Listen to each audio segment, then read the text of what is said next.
Nós assistiremos agora à palestra A Modernização das Leis do Trabalho no Brasil e no Mundo. Eu gostaria de convidar o deputado federal, Dr. Rogério Marinho, acompanhado do diretor jurídico de Relações Externas da Souza Cruz, Dr. Renato Casarotti. Boa tarde. Antes de mais nada, gostaria de agradecer aos organizadores do evento por essa oportunidade, acho que produtiva para todos nós, de discutir os rumos das relações trabalhistas e da justiça do trabalho agora com o advento da reforma trabalhista. Mas no dia 13 de novembro, entra em vigor a nova legislação trabalhista. Essa é a maior alteração já feita na CLT desde sua criação em 1943. As 209 mudanças e suas diferentes interpretações trazem incerteza aos operadores do direito. Acho que todos nós sabemos disso. Aqueles que acreditam que a reforma esvaziará a justiça do trabalho, e nós ouvimos inclusive pela imprensa pontos ou pedidos para que se adote uma jurisprudência de guerrilha para reduzir o seu alcance. Tem outros que pensam que a prevalência do negociado sobre o legislado vai colidir com o princípio da legalidade, o princípio basilar que orienta a nossa Constituição, e os mais otimistas, que defendem que essas mudanças chegam em boa hora para superar um sistema de relações trabalhistas ultrapassado e aumentar a produtividade das empresas e também, de certa forma, valorizar os trabalhadores. Eu acho que ninguém consegue discordar que tanto as relações trabalhistas quanto a justiça do trabalho não serão as mesmas. O que não dá é para ficar indiferente. As coisas vão mudar daqui para frente, acho que é a única certeza que nós temos. E é com essas palavras e com imenso prazer que eu apresento o nosso palestrante dessa sessão, o deputado federal Rogério Marinho, que foi relator da reforma trabalhista na Câmara dos Deputados e é economista. Bem-vindo à salva de palmas. Boa tarde a todos e a todas. Oi. Boa tarde. Está no Rio de Janeiro. Bem, primeiro quero agradecer muito aqui o convite, dizer que tem sido uma prática nossa fazer o que nós denominamos de chamar de pós-venda. Imagina uma relação comercial, você vende um produto sofisticado a alguém e esse produto ele pode ser uma ferramenta de fidelização desse cidadão que comprou, que adquiriu esse produto, esse bem. Há uma necessidade de se explicar como ele funciona, de dar uma manutenção e de permitir que o cliente fique satisfeito com o produto que está sendo entregue. Tanto é que, por ocasião da elaboração da lei, a discussão que se estabeleceu e por fim foi vitoriosa, é que haveria uma necessidade de uma vacância de um período entre a promulgação da lei e a sua efetiva aplicação, justamente para permitir essa compreensão, essa absorção das modificações que foram feitas pelo conjunto da sociedade brasileira, notadamente os operadores de direito e os representantes de RH, recursos humanos das empresas espalhadas por todo o Brasil. Quero saudar aqui nosso companheiro da Souza Cruz, que me apresenta, os organizadores do evento, o SEBRAE, a FINJAN, as demais entidades que nos propuseram nesse momento. Dizer que lamento não ter estado pela manhã, estava no outro evento, mas eu não tenho dúvida que os debatedores que aqui estiveram trouxeram importantes contribuições.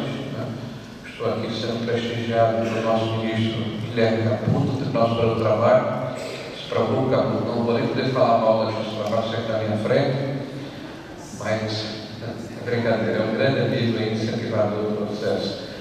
Mas vamos aqui tentar passar para os senhores e para as senhoras o que foi o processo dentro do legislativo e quais são as modificações que achamos mais pertinentes. Quando o governo mandou em dezembro do ano passado o projeto de lei na Câmara Federal, havia uma proposta de alteração de 4 itens. o produto final saiu com mais de 100 itens alterados. Os itens que o governo nos ofereceu eram modificações no trabalho temporário, aumento de multas para informalidade, ou seja, se você não tiver carteira assinada, a regulamentação do artigo 11 da Constituição Federal, que define a necessidade de se ter uma representação em empresas com mais de 200 funcionários, e a questão do negociado sobre o legislado. Basicamente eram essas as modificações que o governo nos manda em dezembro. Algumas críticas são feitas, olha, houve pouca discussão, então vamos começar por aí, né? Foram 17 audiências públicas. Nessas 17 audiências públicas, nós recebemos mais de 100 especialistas do setor, propostos por vários membros da nossa comissão especial. Então, veio gente da esquerda, da direita, do centro, que pensava a respeito da justiça do trabalho, ou do processo trabalhista de uma forma ou de outra. Lá estiveram ministros do nosso trabalho, lá estiveram membros do Ministério Público do Trabalho, inclusive o seu presidente, o presidente da associação. Lá estiveram membros do Judiciário, desembargadores e juízes de primeiro grau, inclusive o presidente da ANAMATRA, né? Lá estiveram fiscais do Ministério do Trabalho, lá estiveram estudiosos do tema, como economistas, professores universitários, presidentes de entidades as mais variadas que estudavam estatísticas em relação ao setor. Então foi um momento muito rico em que eu particularmente tive a oportunidade de fazer um MBA, né? Fiz um MBA em relação ao direito do trabalho. Não aprendi tudo, mas compreendi um pouco o processo, já que eu não sou advogado, sou economista, tive que me debruçar sobre o tema, talvez com um cuidado maior. E nesse período, além desses 17 audiências públicas, isso na Câmara Federal, aconteceram em 11 estados da Federação momentos de discussão com diferentes colegiados. No meu gabinete estiveram quase 800 pessoas, e é um gabinete bastante modesto, o ministro conhece bem o gabinete, o tamanho do gabinete. Então, mais de 80 grupos de funcionários, de centrais sindicais, centrais laborais, enfim, várias entidades nos procuraram e foram recebidos. Esse projeto de lei recebeu mais de 1.400 emendas propostas de alteração do projeto original apenas na Câmara Federal e mais de 800 emendas no Senado da República. Esse é o projeto, aí eu quero chamar a atenção dos senhores, é o segundo projeto mais emendado da história do Congresso Nacional. Então, quando se diz que não houve discussão, é importante lembrar esse preâmbulo que eu acabo de fazer agora. É o segundo projeto, de todos os projetos já passados no Congresso Nacional, que mais foi emendado, onde houve a maior participação dos senhores deputados e dos senhores e senhoras senadores e senadoras. Bom, dito isso, eu quero dar uma contextualizada no que acontece no Brasil e o que aconteceu no mundo inteiro. Por ocasião desses debates, em muitos momentos foi trazido para o bojo da discussão o que acontecia em outros lugares do mundo. E dois exemplos foram muito citados, foi o exemplo da Espanha e o exemplo da Alemanha. Na Alemanha, vocês devem lembrar, houve a queda do Muro de Berlim e a absorção da Alemanha Oriental pela Alemanha Ocidental. Isso gerou um impacto muito grande na economia alemã. E ela, em um determinado momento, começou a hackear o seu crescimento econômico pela necessidade de inversão financeira e estrutural na banda da Alemanha que havia sido incorporada e que tinha dificuldade de infraestrutura, de padrão de vida, de economia, etc, etc. Em 2004, 2005, a Alemanha faz uma modificação dos seus marcos legais na área do trabalho. A partir daí, de uma forma bastante nítida, a Alemanha, que já era uma grande potência mundial, começa a se destacar no cenário europeu em contraponto ao que ocorre na França, por exemplo. A França não fez esse processo de flexibilização e de regulamentação e de possibilidade de permissão de contratação por outras formas de trabalho que o próprio Temer se encarregou de colocar de fato, e a França pela rigidez do seu mercado de trabalho, em comparação com a Alemanha, começa a perder espaço vertiginosamente. Tanto é assim que a eleição do Macron teve como uma das principais características a discussão da necessidade da flexibilização do mercado de trabalho, que ele inclusive afirma que fará agora, porque ganha também as eleições do Legislativo, né? Então nós estamos aguardando ainda até o final do ano o decreto-lei do Presidente da República de se fazer uma reforma trabalhista na França nos moldes da Alemanha. E o nosso caso, onde há a maior similaridade, aliás, inclusive com os embates judiciais que são próprios do nosso mundo latino, é a situação da Espanha. A Espanha, em 2008 para 2009, ela é impactada, como de resto todo o mundo, né, com a queda do Lehman Brothers, que era um banco americano que trabalhava principalmente com a alavancagem do setor hipotecário, na área imobiliária. Quando quebra o Lehman Brothers, está um problema na Europa inteira, em especial nos países que estavam mais expostos, como é o caso da Espanha. E isso essa crise gerou uma oportunidade de se redefinir os marcos trabalhistas na Espanha, o que foi feito efetivamente até 2012. E agora, recentemente, em 2015, princípio de 2016, as cortes espanholas declararam a constitucionalidade da reforma trabalhista espanhola, exemplo das cortes portuguesas. Então vai ser mais ou menos, acredito, um processo com similaridade, porque lá se trabalhou a flexibilização, a questão das novas formas de contratação, o impulso para que houvesse negociações de forma extrajudicial, de tal forma que não houvesse uma sobrecarga na judicialização. São pilares do que ocorreu na reforma brasileira. Me parece que o script está bastante similar, né? E tanto é que a Espanha, há 3 anos, a partir de 2012, mais fortemente em 2013, 2014, começa a crescer, recuperar a sua economia, e nos últimos 3 anos ela cresce uma média de 3% ao ano e gera 500 mil novos empregos por ano.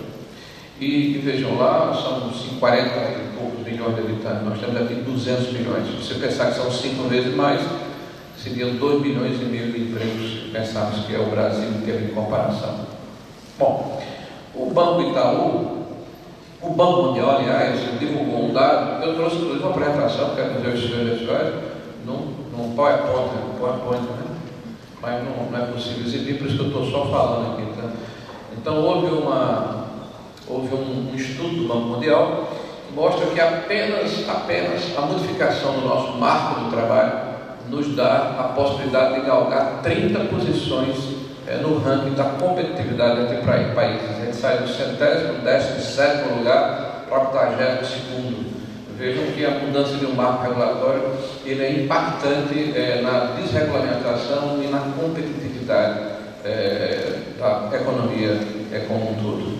E o Banco Itaú publica um estudo em 2 meses atrás, foi publicado na revista Exame. Esse estudo está disponível na internet, onde ele estima que nos próximos 4 anos o Brasil, de forma inercial, em função dessa mudança de marcos regulatórios na área do trabalho, vai crescer 0,8% ao ano, que daria um acréscimo de 3,12% no PIB e a geração de pelo menos 1,5 milhão de novos empregos.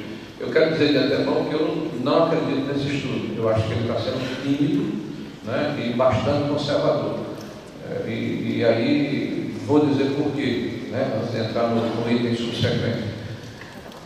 Em 2016, o IBGE definiu, pelas aproximações que o censo foi feito em 2010, que no Brasil existem 138 milhões de alguma coisa, 140 milhões de brasileiros e brasileiras em idade laboral, de 16 anos a 60 anos de idade. Desses 140 milhões de brasileiros, estou dando uma arredondada, 38 milhões e 300 mil, 600 mil são sedentistas, 39 milhões. 11 milhões são servidores públicos, é o Estatuto do Servidor Público. Se você fizer uma conta grosseira, são 50 para 140. Então, 90 milhões de brasileiros e brasileiras não estão dentro da proteção da CLT, nem tampouco do Estatuto do Servidor Público. E quem são esses 90 milhões de brasileiros e brasileiras? São profissionais liberais, são trabalhadores autônomos, são microempresários, são trabalhadores intermitentes, são subempregados, são desempregados, são desalentados, são pessoas com doenças graves ou físicas ou incapacitação mental, são pessoas que vivem fora do radar oficial dos governos. Vejam, é quase o dobro daqueles que estão dentro da formalização, 50 milhões para 90 milhões.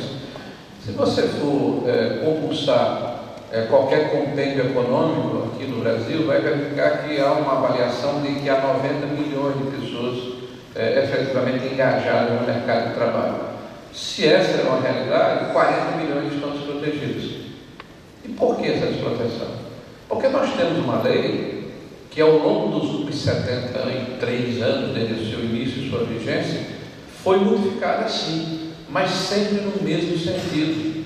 Quando Getúlio Vargas, em 1943, promulgou o decreto-lei da consolidação da lei do trabalho, das leis do trabalho, ele imaginou, num Brasil rural, onde 70% da população morava no campo, ele imaginou um país que teria como trabalhador médio alguém que trabalhasse na indústria de São Paulo, ou na indústria do Rio de Janeiro, ou de Minas Gerais, que entraria no trabalho às 7 da manhã, paralisaria suas atividades às 8 da manhã, às meio-dia, para almoçar, depois voltaria a trabalhar e sairia às 18 horas para ir para casa.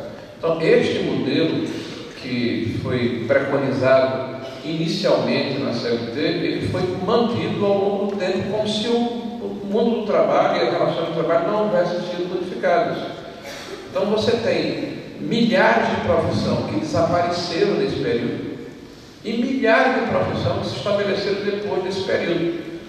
E a legislação continuava, pelo menos até o dia 11 de novembro, 13, na segunda-feira, continuava a imaginar que o trabalhador tinha que estar jungido nessa camisa de força. Por isso, uma série de dificuldades de formalizar o trabalhador e trazê-los para a égide da proteção que a própria Constituição sacramentou a partir de 1988, que é o artigo 7, com seus 34 incisos. Quando se fala da questão do legislado em relação negociado em relação ao legislado, é uma situação tão óbvia, porque imagine o seguinte: a Constituição brasileira já estabelece nesse mesmo artigo 7 a necessidade de se prestigiar, de se privilegiar as convenções e acordos coletivos, que são, ao fim e ao cabo, o cerne do processo do mundo do trabalho, a negociação entre as partes, a autonomia da vontade das partes, né? A CLT tem artigos que corroboram essa situação. Há acordos do próprio Tribunal Superior do Trabalho e do STF.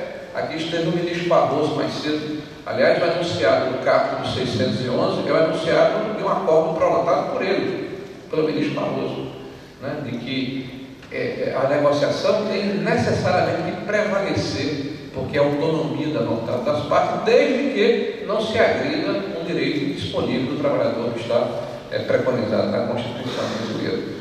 Então vejam como o nosso país é estranho, né? Você tem que reiterar o óbvio, mas por que isso? Porque de 50 mil acordos e convenções coletivas que ocorrem no Brasil todos os anos, nada menos do que 15 a 20% deles são depois denunciados no judiciário.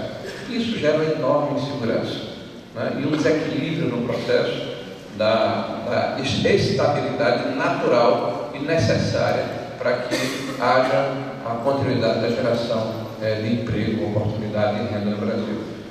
E aí nós definimos duas situações. De um lado, o que pode ser negociado, mas entre outros, ou seja, um rol exemplificativo. E por que isso? A gente coloca lá 15 itens mais importantes. Porque o estaleiro naval, por exemplo, é diferente de uma padaria. Porque uma empresa como a Souza Cruz, que está aqui bem representada, é diferente do mercado na esquina onde eu moro, né? Um supermercado na SES é diferente de uma fábrica, por exemplo, de tratores. Então, essa situação de diferenciação pela especificidade de cada entidade, de cada empresa, é que nos deu a necessidade de, no rol do que é possível ser negociado, se colocar de uma forma exemplificativa 15 itens e dizer que, entre outros, estes poderão ser negociados livremente entre as partes. Tem negociação que tem centenas de itens, tem milhares de itens, depende da complexidade de cada empresa e da situação de cada empresa. Do outro lado, nós temos um rol que não pode, e aí de forma taxativa. São os direitos disponíveis do trabalhador. Então você não pode negociar, por exemplo, que você tem 30 dias de férias por ano, que você tem o 13º salário, que a sua carteira tem que ser assinada, que você não pode receber menos do que o mínimo nacional, e que se você trabalhar numa atividade de saúde, você será remunerado por isso. Se você trabalhar além da jornada normal, você será remunerado por isso. Então são direitos que não podem ser negociados, mas há dois direitos que podem ser flexibilizados, mesmo sendo direitos indisponíveis do trabalhador. Isso está previsto na Constituição, que é a redução de jornada e a redução de salário. E o que é que nós acrescentamos na lei? Nós dissemos que sim, pode-se reduzir jornada e pode-se reduzir salário em caráter excepcional, desde que nesta negociação haja preservação do emprego, que foi uma inovação que nós impusemos na própria legislação. E ainda sobre esse item, nós acabamos com a ultratividade, porque aqui tem muito advogado trabalhista, sabe que eu estou falando de juízo, né?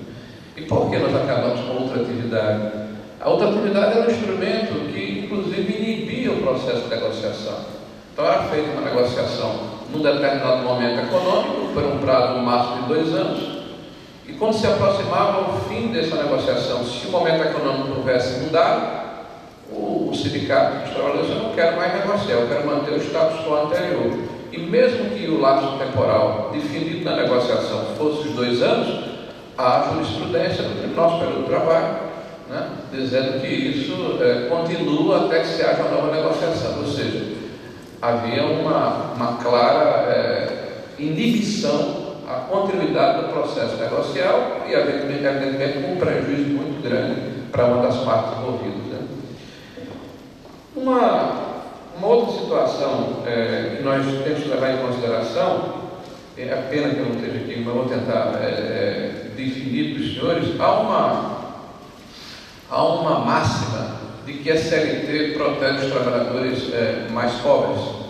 O José Márcio Camargo, que é um economista famoso aqui do Rio de Janeiro, do UFRJ, produziu um artigo, que eu inclusive havia trazido aqui a transparência dele, de que os 20% de trabalhadores mais pobres no Brasil, os 20% do extrato mais pobre, só tem 16% de formalização. Então, 84% ou são informais ou estão subempregados. Tá? Então, só 16% dos mais pobres estão protegidos pela CLT. Na outra ponta, entre os 20% mais ricos, essa proporção é exatamente a inversa. 84% dos mais ricos estão protegidos pela CLT e 12 ou 14% na informalidade e 3 ou 4% desempregados. Como efeito colateral, na verdade, gera a desproteção. Tá? Ativismo judicial. Nós estamos ouvindo aí, ultimamente, associações ligadas a juízes, como a ANAMATRA, ao Ministério Público, a Associação de Procuradores do Trabalho, a Associação de Auditores Fiscais, fazerem declarações de que retiraram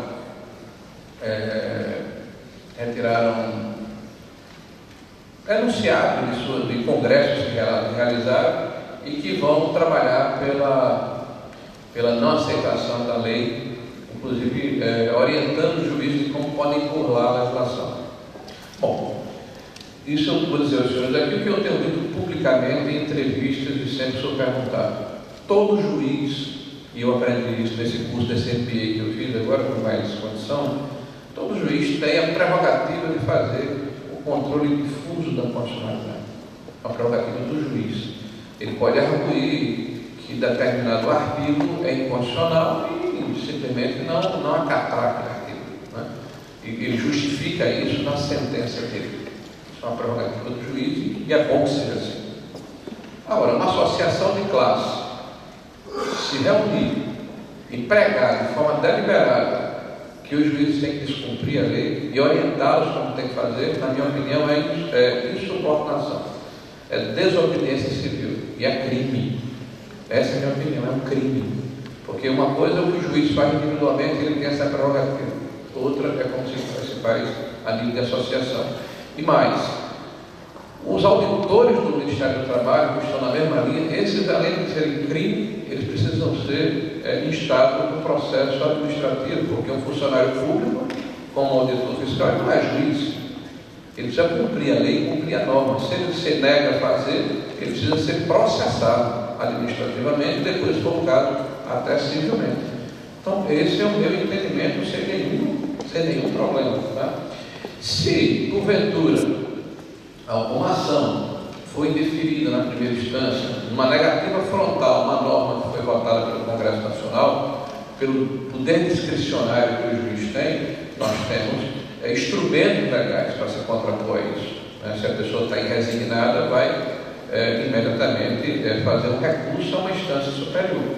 Né? E hoje vocês têm essa compreensão, a própria lei nos permite, nos dá a condição de que é possível se fazer esse apelo, esse recurso, através de uma fiança ou de uma caução bancária. Então ficou mais simples, você não precisa fazer, desprender um recurso, não, imobilizar um financeiro para fazer isso. Porque, ao fim e ao cabo, vai demorar 1 ano, 1 ano e meio, 2 anos, para que haja uma pacificação de alguns itens da reforma pelas instâncias superiores. Isso é natural. Tá? Em algum momento, o STF vai ser chamado a decidir. Aliás, se houver um conjunto muito grande de declaração de inconstitucionalidade ou de controle da convencionalidade de determinados itens da lei, é evidente que há uma possibilidade de que se promova uma ação direta de constitucionalidade para que o Supremo se posicione no sentido de preservar a lei até que haja um funcionamento conjunto do Supremo do Tribunal Federal.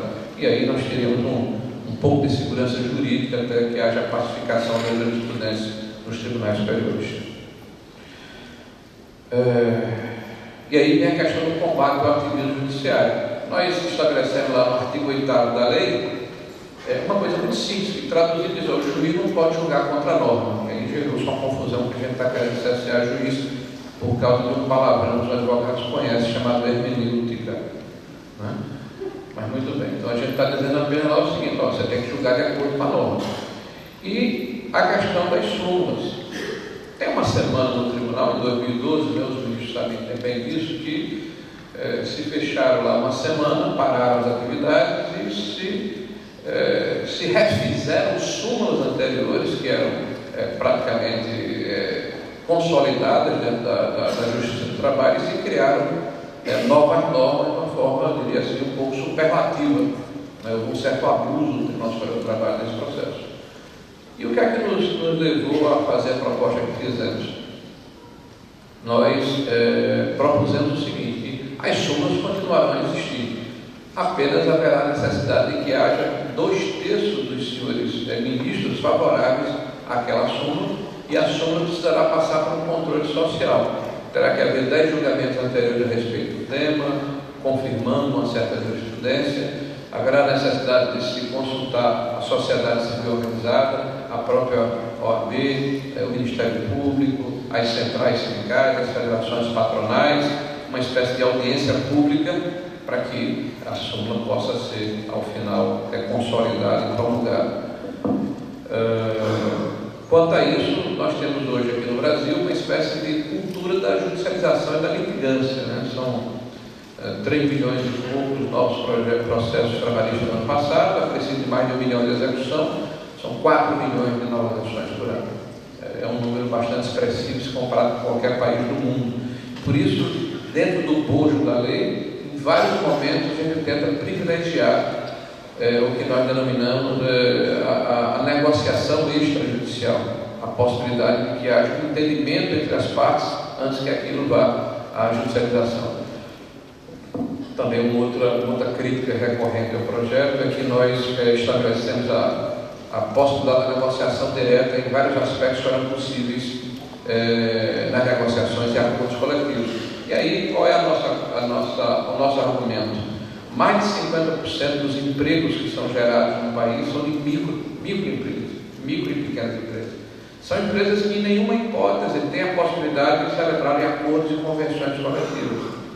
Então, por exemplo, na questão da jornada de 12 por 36, eu tive agora pela manhã um debate com o pessoal da área médica, de vários hospitais aqui do Rio e do Brasil. E o que é que nos foi dito lá? 12 por 36 há pelo menos 50 anos o estabelecimento dessa jornada de trabalho aqui no Brasil. Mas sempre de uma forma muito precária, porque é necessário um acordo, uma convenção coletiva e a convalidação por parte do Ministério do Trabalho. Então, qualquer empresa no Brasil que precise funcionar 24 horas por dia tem a necessidade desse tipo de jornada, não apenas na área de saúde. Então, na área de segurança, na área de manutenção de serviços essenciais, como, por exemplo, a central elétrica, frigoríficos, postos de gasolina que funcionam 24 horas, farmácias. Então, tem uma enorme gama de entidades onde há necessidade dessa jornada, que, inclusive, pelos acordos do próprio Tribunal Superior do Trabalho, é uma jornada mais benéfica à saúde do trabalhador. Porque se você trabalha 12 horas por dia, você necessariamente, obrigatoriamente, vai folgar um dia e meio, 36 horas. E se você computar o número de horas trabalhadas nesse tipo de jornada no final do mês, você vai trabalhar pouco mais de 170 horas ao mês. E na jornada convencional, são mais de 190 horas. Então, você trabalha 20 horas a menos do que na jornada convencional. E o que é que nós fizemos? Nós permitimos que, inclusive, através de contrato individual, possa ser estabelecido esse vínculo com a jornada de 12 por 36. E por quê? Vocês imaginem, por exemplo, um hospital de uma rede pública. Ele está limitado pela lei de não poder proceder convenções e acordos coletivos, mas ele precisa da jornada de 24 horas. Né? E as pequenas e microempresas na mesma situação. Então, na verdade, nós formalizamos uma situação que já existia de fato para dar segurança jurídica a uma atividade que realmente é necessária aqui ou em qualquer país do mundo, não apenas no Brasil. Quando, por ocasião dos debates que nós empreendemos, em muitos momentos nós fomos acusados de retirar direitos para esse projeto. Esse projeto retira direitos. E eu, até por gostar do debate, eu sempre fiz um repto, um desafio. Qual direito? Me diga um direito que foi retirado. Um direito do trabalhador que foi suprimido pela reforma. Bom, num desses reptos que fiz, o presidente da associação fez um documento de 5 laudos, ele publicou num órgão especializado, falando dos 2 direitos que, na opinião dele, eram retirados. E eu fiz meia lauda dizendo por que não era verdade o que ele estava dizendo. Então eu não vou falar nem das 5 laudas nem da meia lauda, mas eu vou diretamente ao ponto aqui. O primeiro direito que ele disse que foi retirado foi o que nós denominamos horas itinentes, que foi uma construção jurisprudencial do nosso judiciário e depois sacramentado no Tribunal Legislativo. Então, de uma maneira bem rápida, o que é horas itinentes? Muita gente que conhece, outros não. Né?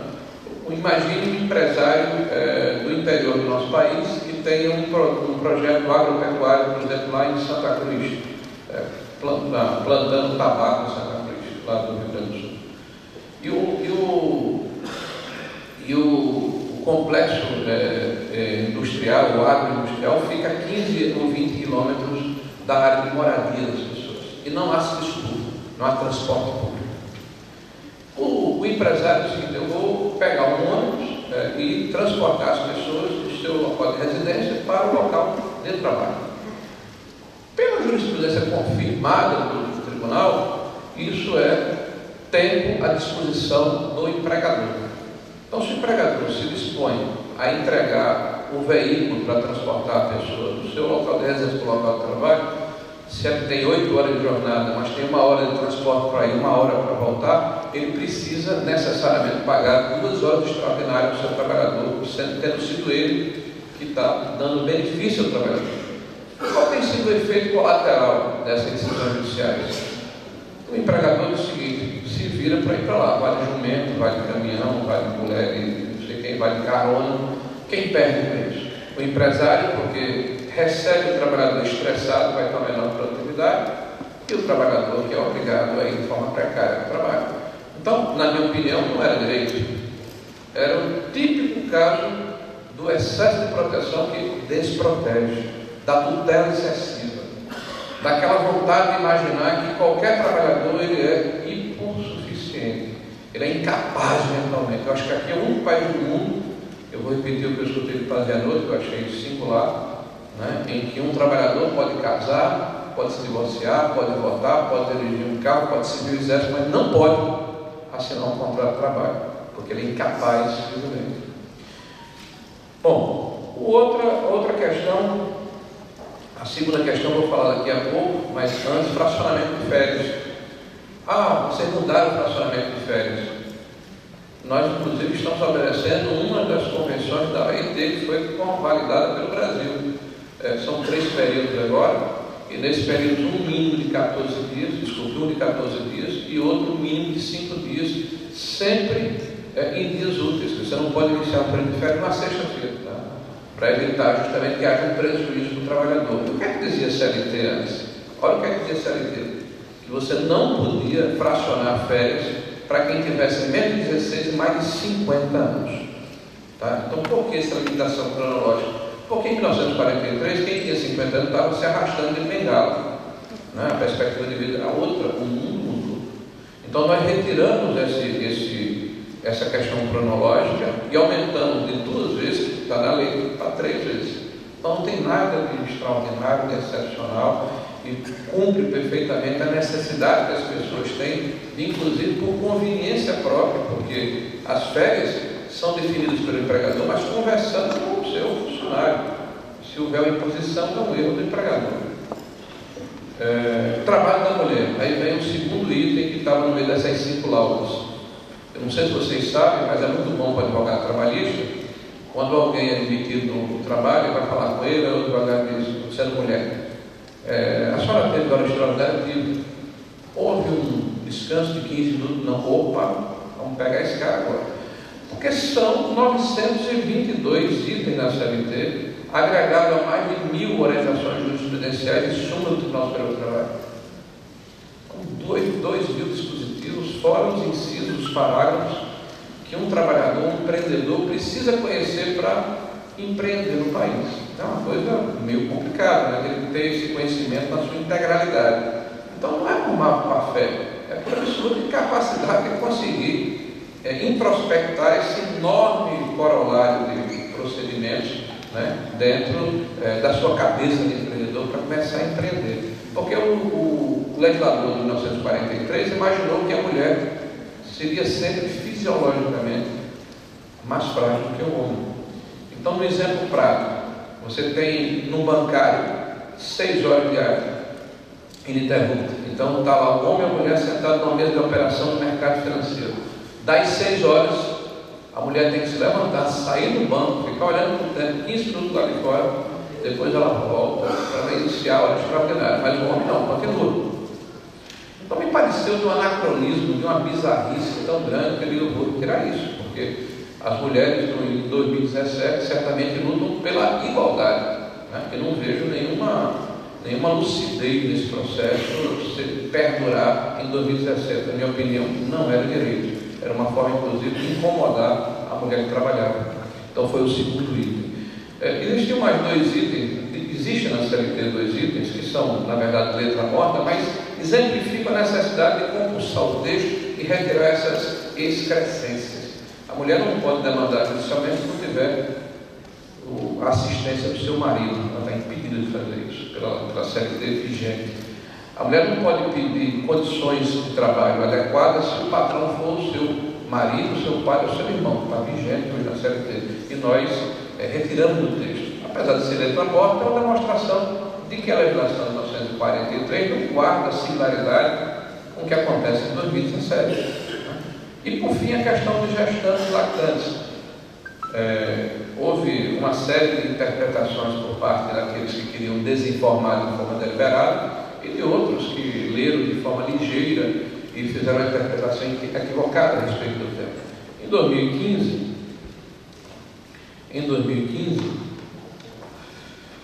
em 2015, foi a última contribuição feita à CLT, foi de que havia uma proibição de se contratar, das mulheres gestantes e lactantes trabalharem em ambiente de saúde. Bom, ninguém pode ser contra isso, né? E ninguém é contra uma situação como essa. Eu já vi que estou chegando perto do meu horário, por isso que eu procurei ver os telefones, vamos ver que horas são. Bem, então ninguém pode ser contra isso, mas o que é que estava acontecendo? Outro típico exemplo do excesso de proteção que desprotege. Eu estava agora com o pessoal da área de saúde. Vejam, um hospital é 100% de saúde, 100%, da recepção à sala de parto. Pela lei atual, se uma mulher com idade fértil chega no hospital com um médico, com um enfermeiro, e se descobre grávida, ela pela lei tem que se afastar. Então, com 2 meses se descobriu grávida, 7 meses de casa. Depois, 4 meses de licença gestante. Depois de 6 meses é um ano para aumentar a criança, aquela lactante, né? Então você pode correr o risco da mulher passar quase 2 anos fora do seu local de trabalho. Qual foi o efeito colateral? O efeito colateral foi que os hospitais não estavam mais contratando mulheres com idade fértil, estavam contratando mulheres acima de 50 anos ou homens para fazer a mesma atividade. O que é que nós fizemos? Nós chamamos as 40 e poucas deputadas federais, apresentamos um problema e o texto que está na lei foi fruto dessa negociação. Lá se diz o seguinte: você tem 40% de insalubridade, afasta. Grau máximo. Se é médio ou mínimo, ela pode trabalhar desde que tenha um atestado médico de médico de sua confiança, dizendo qual é a condição de trabalho que ela pode ter. Eu teria aqui mais uns 5 temas, mas eu vou concluir com 2 aqui, se você me permitir. Mais 6. A questão do fim do imposto sindical, que foi muito debatido, e o que é que nós imaginamos com isso? Hoje, em 1943, o Getúlio Vargas imaginou que o aparelho sindical poderia e deveria ficar à disposição do Estado brasileiro. Para isso, criou 2 instrumentos: unicidade sindical e imposto obrigatório. Unicidade sindical, em 1988, se incorporou à Constituição. Imposto obrigatório, não, né? Podia mexer na unicidade sindical. O Brasil virou o país da piada pronta, né? Sindicato dos trabalhadores em sindicatos. Sindicato dos trabalhadores em vestuário da roupa branca. Então, essa criatividade, por quê? Porque quem tem um sindicato, uma carta sindical, se habilita a receber uma parte daquele bolo que esse ano chegou a 4 bilhões de reais.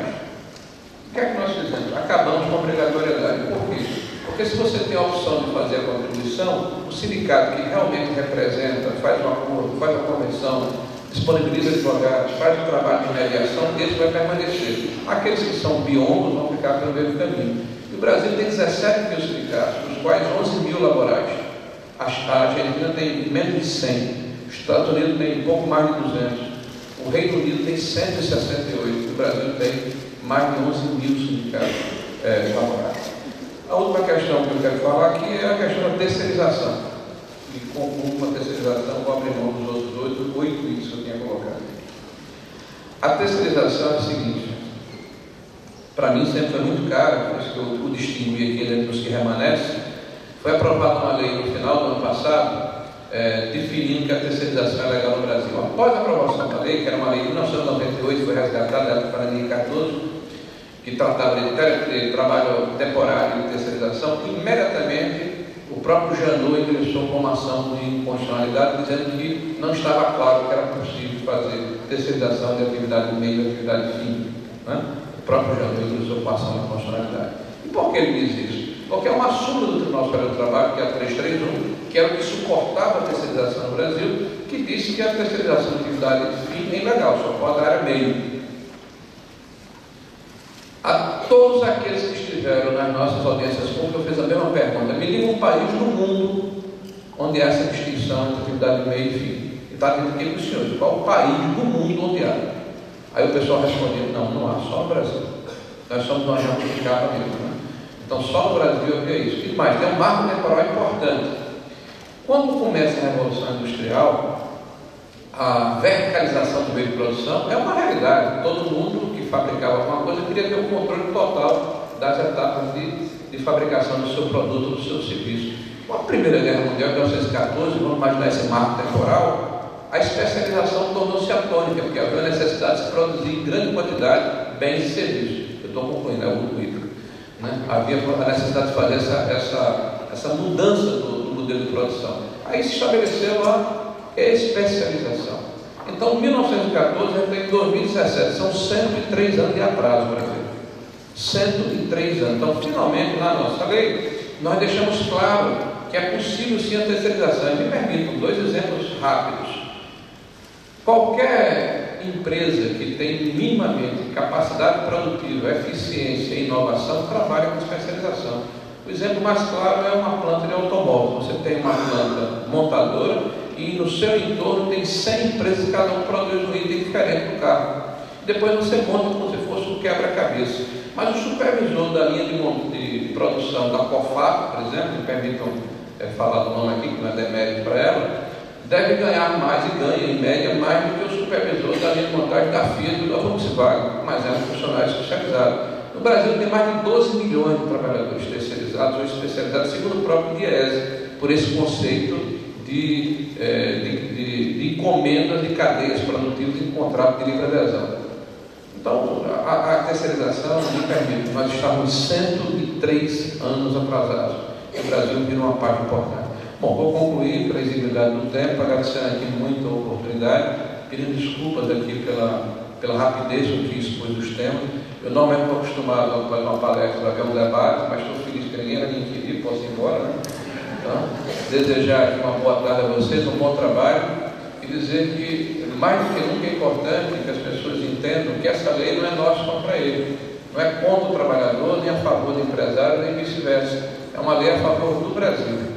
É uma lei que estabelece a possibilidade de contratação com novas formas de trabalho. Eu não falei aqui pela exigibilidade do tempo, o teletrabalho, o home office, né? Define a questão do autônomo, dá uma oportunidade de ter um cardápio à disposição da nossa economia, nos traz para o século XXI em termos de inovação, de competitividade.